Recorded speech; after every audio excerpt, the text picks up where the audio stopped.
Magandang araw po sa inyong lahat mga kababayan at welcome back dito po sa PNR at ito nga mga karibin natin, bumaliktad na. Nako, Senator Marcoleta nabuking si Soto.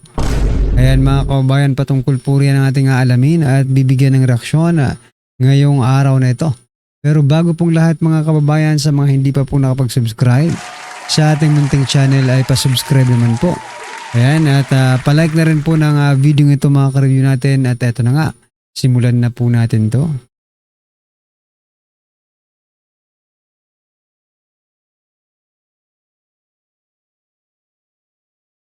Then mga kababayan, bago po natin i-play ang video ito, pasadahan po muna natin ang mga nagte-trending na mga balita dito po sa mundo ng social media at unahin na nga po natin ito.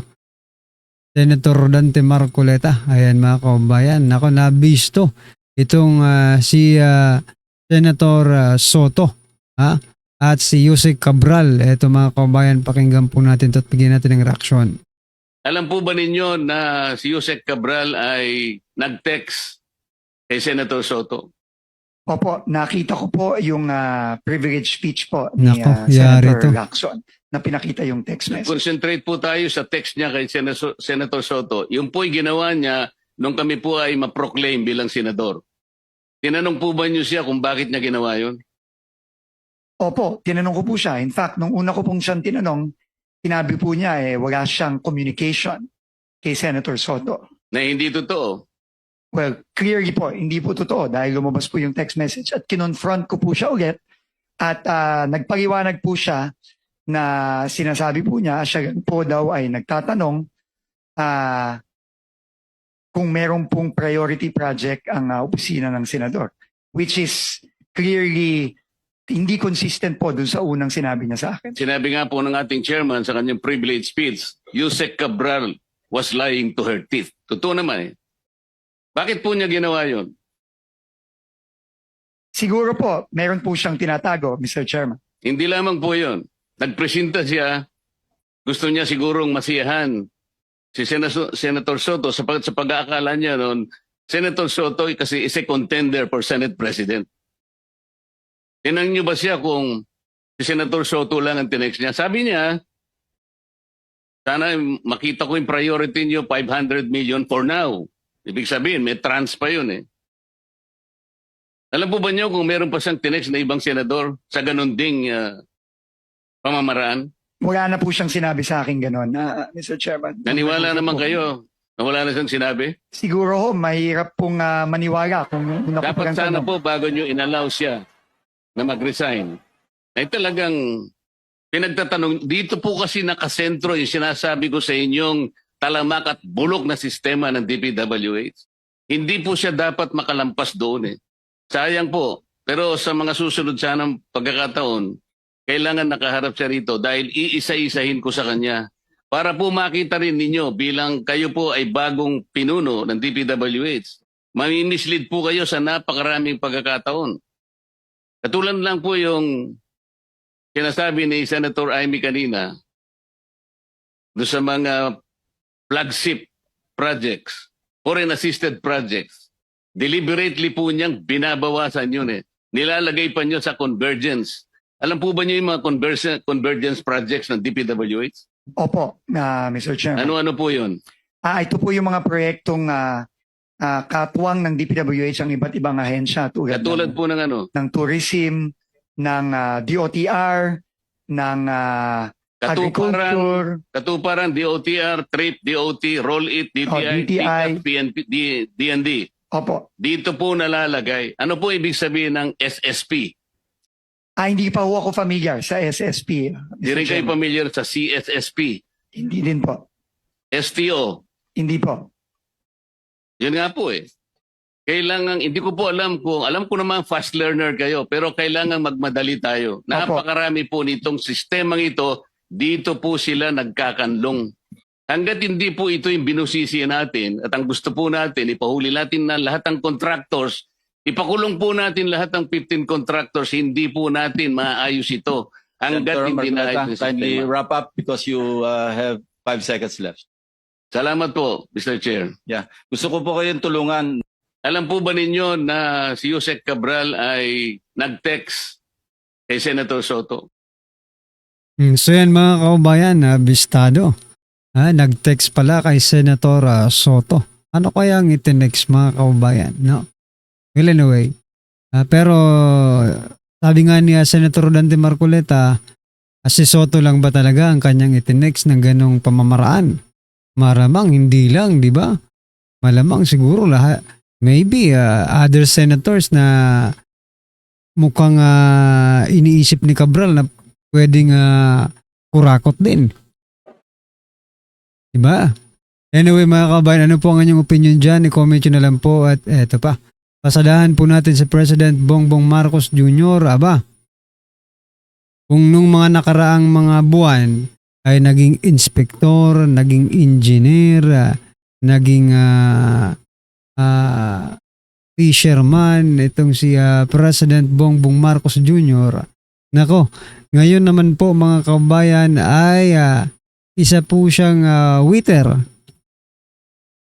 I mean crew, no? Oh. Marcos joins volunteers in serving meals at walang gutom kitchen. Nako po. Good job, President. Talagang masosolve natin ang problema ng bansa. Diba? Pag ganito ng ganitong presidente. Bakit ka ganito? Nagtatanong lang po mga kababayan kasi napakarami pong problema ng bansa pero ikaw nandito nagsiserve ng meals. Diba? Diba dapat nag-iisip ka ng mga solusyon para sa mga problema ng ating bansa, mga kababayan. Pero eto ang ating presidente. Pero that is good, no? Hindi naman natin sinasabing this is really bad, no? Pero may mga priority po no? Na dapat unahin. Sa dami-dami po ng mga problema ng ating bansa, ito ang ginagawa ng presidente. Kaya malamang sa malamang, no? Ay 3 taon na nga, hindi lang sa malamang, no? 3 taon na, wala pa ring nagagawa. Anyway, ano pong inyong masasabi dyan mga kaubayan? I-comment nyo na lang po. At eto, pasadahan po natin si Pastor Abante. Nakpo, ito lang po siguro ang pastor na makakasuhan makakasuhan ng cyber libel. Pag sinabi mong cyber libel, pagsisinungaling po yan no? Panirang puri, di ba? Ito lang ang pastor na may ganitong kaso. Pastor Abante sinampahan ng kasong cyber libel. Formal lang nagsampa ng reklamong cyber libel si Police Colonel Hector Grijaldo Jr. laban kay Pastor Abante. Nagugat ang kaso sa panayam ni Abante kasama si Karen Davila kung saan tinawag umano ni Abante na si Grijaldo na killer. Ayan. Nako po. Dapat kasi, meron bang pulis na syempre kapag nasa bingid ka na ng kamataya, I mean, pag nasa enkwentro kayo, you should protect yourself, no? Kasi naman ikaw ang magurguro, hindi yung masamang elemento na ang gurgurin, no? Anyway, mga kabayan, ano po ang inyong masasabi dyan? Nako, karma na po ba ito? Kay Pastor Abante. Hindi naman po ito congressman pastor po ito siya, mga kababayan, di ba? Kasi hindi naman po ito binoto ng ng kanyang distrito. Kaya matatawag talaga nating purely Pastor Abante. Okay, eto pasadahan na po natin ang video ito mga karibin natin at bigyan po natin ng reaksyon. Eto na po. Ito ang nakakagulat. Viral trending ngayon sa mundo ng social media ang di umano'y balitang kahit iligo mo pa ang lahat ng pabango sa buong mundo ay tila lalabas at lalabas pa rin talaga ang tunay na baho mo. Ito ang naging sitwasyon ng marami sa ating mga kababayan matapos ng pumutok ang balitang tila naging sunod-sunuran na lang daw di umano ang bagong Senate President na walang iba kundi si Senator Vicente Tito Soto III sa House Speaker na walang iba kundi si Martin Romualdez. Matapos sabing mamamatay na lang daw sa sama ng loob ang mga nasa minority ng Senado, Senator Bato de la Rosa harap-harapang binalagbag si Senate President Tito Soto. Pero bago ang lahat mga kapinas, kung bago ka pa lamang sa channel namin, ay huwag mong kalimutan mag-subscribe at pakiclick na rin ang notification bell para mas maging updated ka pa lalo sa lahat pa ng bagong videos na i-upload namin. At yun na nga mga kapinas, hindi na nga natatakot at sumabog na ang emosyon ni Senator Bato de la Rosa nang pasaringan nito si Senate President Tito Soto nang kumalat na nasabing interview nito kung saan ay sinabi nito na ano daw ba ang mali sa kanyang ginawa kung saan ay pinagbigyan lamang niya ang request ng Representative House Speaker na walang iba kundi si Martin Romualdez na dalhin sa kustodiya ng PNP ang dating PWH official na walang iba kundi si Bryce Hernandez. Itinanggi din ito na tuta siya ni House Speaker Martin Romualdez at baka pa nga ang House Speaker ang kanyang tuta kaya ang lahat daw nang nagpapakalat ng maling balita patungkol sa kanya ay tila mamamatay na lang daw di umano sa sama ng loob.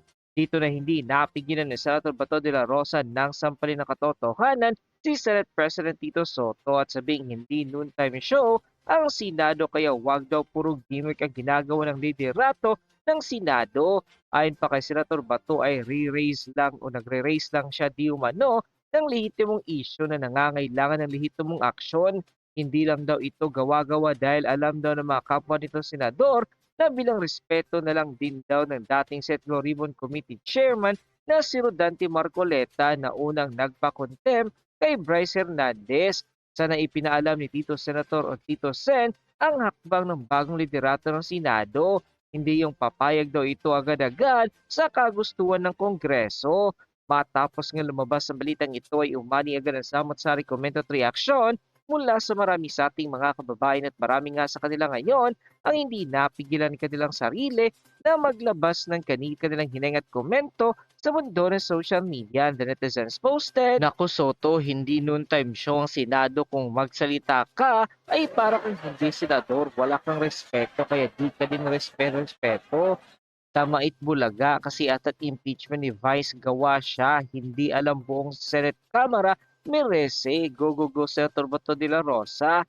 Mga kababayan, sa 2028, alam na natin kung sino ang dapat nating iboto. Yung may pagmamahal sa bayan, si Lord na ang gumawa ng way para makita natin ang mga korap.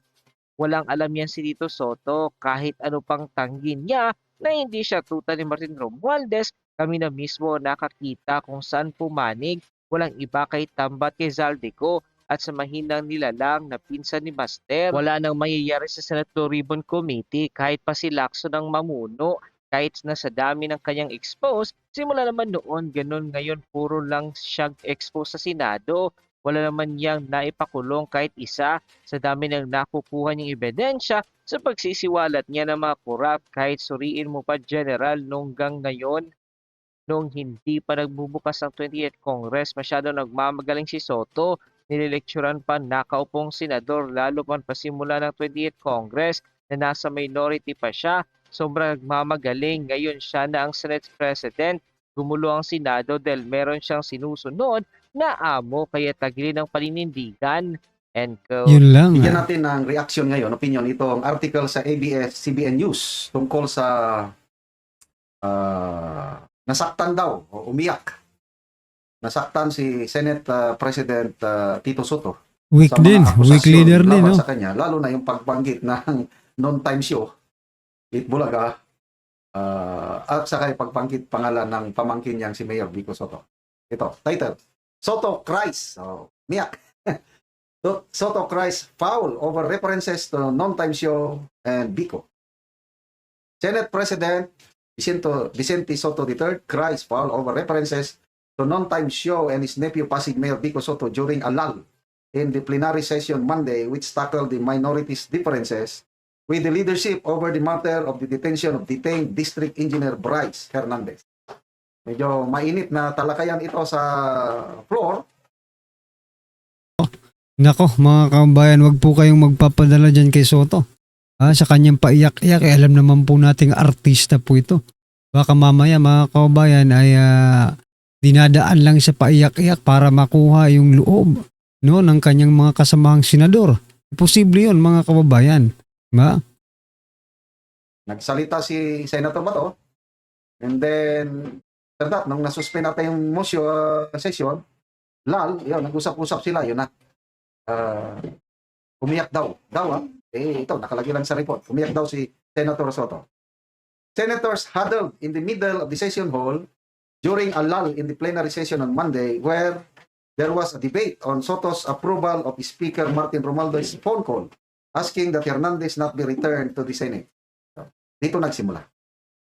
Kaya ang reklamo ng minority, dapat kinonsulta muna ang committee, yung Blue Ribbon Committee, na dati ang chairman si si Senator Marcoleta. Wala eh. Isang tawag lang ni Speaker Martin Romualdez, pumayag naman ng Senate President. Wala na, hindi na ibinalik yung engineer sa Senate Detention Facility. Yun ang nagkakatalo sila. Mainit na talaga yan. Nagkainitan na. Hernandez has raised concern for his safety after he implicated Senators Jingo Estrada and Joel Villanueva in alleged kickbacks from anomalous flood control projects. Ito may nabasa akong post kanina. Pumapayag si Senator Jingo Estrada na i-open ang kanyang bank account. Ibig sabihin, wala siyang itinatago.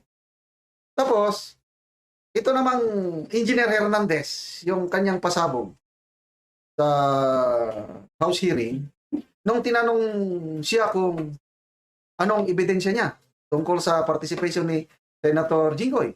At sabi niya, narinig lang daw niya kay Engineer Alcantara. Hearsay ba? Tapos sabi ni Alcantara na, hindi totoo yan, wala akong sinabing ganyan. Sabi, anong klaseng paratang yung narinig lang? Mahina ang akusasyon nitong engineer. Sa mga tuwid, mga kababayan, tapos na. No? Kasi yung dinadawit niya, nag-deny na hindi niya hindi niya sinabi yon. So ano pang dapat pag-usapan dyan? Di ba? Nagsisinungaling po ang taong yan, si Hernandez, mga kababayan. Dinay na nga ng pinaka-source niya di ba? Dinay na po ni Alcantara na hindi niya sinabi yung ganun.